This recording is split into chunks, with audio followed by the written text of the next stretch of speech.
Peace and greetings, beautiful people. What's good? It's your girl Nya here, back for another 31 days of tarot.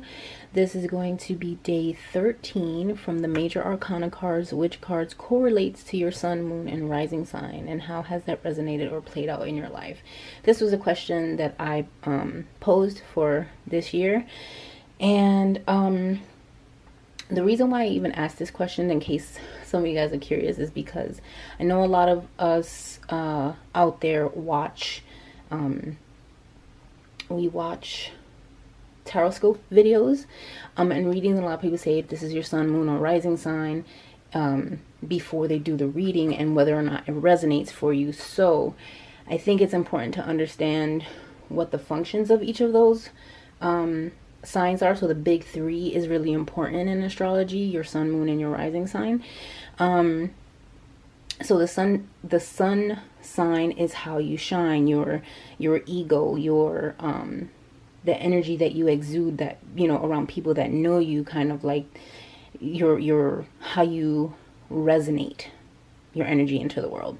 So for me, it is the Hierophant, which corresponds to Taurus. So I'm Taurus sun. I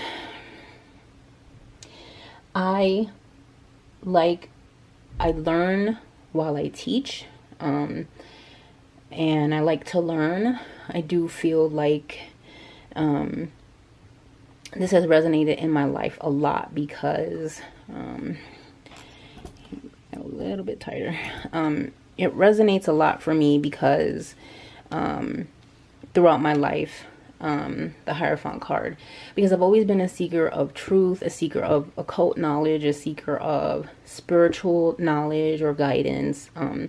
I've always been on some kind of mission to learn something new, to expand my awareness, and in keeping in line with tradition, I start to dig back. Where did it come from? Where did it start? Why does it make sense that it's, you know, tradition should still be upheld? But kind of like knowing those rules for me is important, because then I know where or why I might be breaking them, because maybe they are outdated based on modern, you know, our modern surroundings and things like that.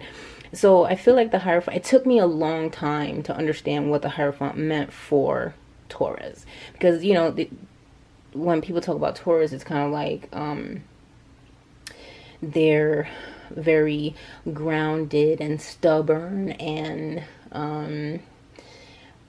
typically reliable, and sometimes can be a little bit procrastinating. And I have to concur with all of those keywords there, that there are different points throughout the year where I can be a little bit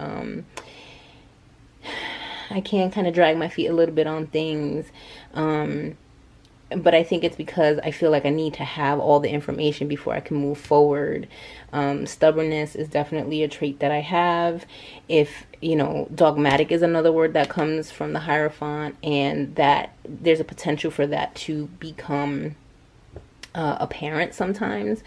And I always say, even though I kind of speak with conviction and that I speak a little bit, sometimes I could be a little bit dogmatic. It's not that I will not change my views. If you can give me a good reason, or you can change my mind based on other factors, I am more than willing to adjust my frame of mind or my opinions on a specific topic.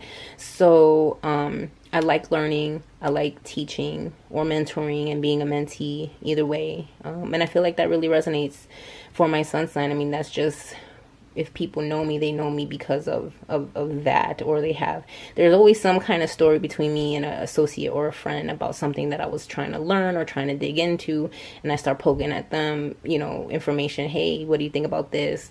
And stuff like that. So I think that resonates a lot as far as that is concerned. Then we move over to the moon sign. This is kind of like your inner world, how you view and see yourself. With the sun is how others see you, how others feel your resonance. And then there's the inner world, your subconscious, your emotional realm. Some people consider this the moon to be your soul. It kind of depends on what astrologer you're talking to. But for me, I really just see it like your inner world, like how you see yourself, how you feel inside your flesh and bones. the energy that you carry within you. So for me, I have the Emperor, which is associated or corresponds to the sign of Aries. So I'm an Aries moon. And yes, I very much, that very much resonates for me because, I can be a little bit fiery.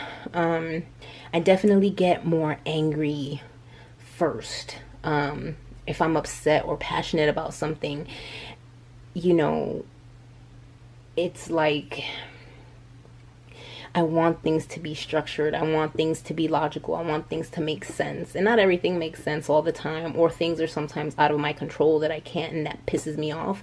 And it's not that I necessarily show that to the world. Maybe if you're very much closer to me, you would kind of understand that little fiery nature that comes out of me. Like certain things trigger me and it pisses me off and it makes me crazy. But the Emperor definitely resonates for me on that inner emotional thing. There's a lot of things that I struggle with internally that still make me angry, that I still need to work through and try to let go of, you know. And I think I've come to a better place with that as I've matured in my life. But when I was younger, I was very fiery. You know, I would not tolerate disrespect on any level. And so if somebody disrespected me, especially if they were being misogynistic and things of that sort, I would just flip. I would just flip out. It was crazy. So, I mean, that's one way that this Aries energy has shown up in my life. Also, you know, I was very creative kid.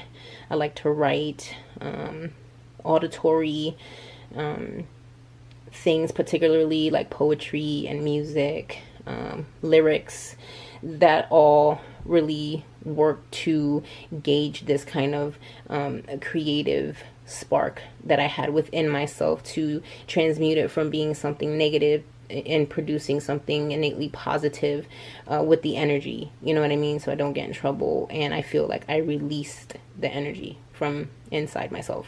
So the Emperor definitely resonates as my moon sign. Now the rising sign. So if you're watching a tarot scope, right, you would, if you're struggling internally, you would want to check what your moon sign reading has to say. If you're curious about kind of what your resonance is leaving around, externally, your sun sign. I mean, we all kind of familiar with sun sign horoscopes and stuff like that, but I think it's important to understand the function of each, of why you would be watching each reading, right? The rising sign. Now, the rising sign is kind of what the mask that you wear, the vehicle that we drive. A lot of times this has to do with physical attributes that we have or, you know, show. So like the body being the vehicle that we drive our soul in, or the mask that we wear. So to potential strangers and people that don't know you, how do you come across?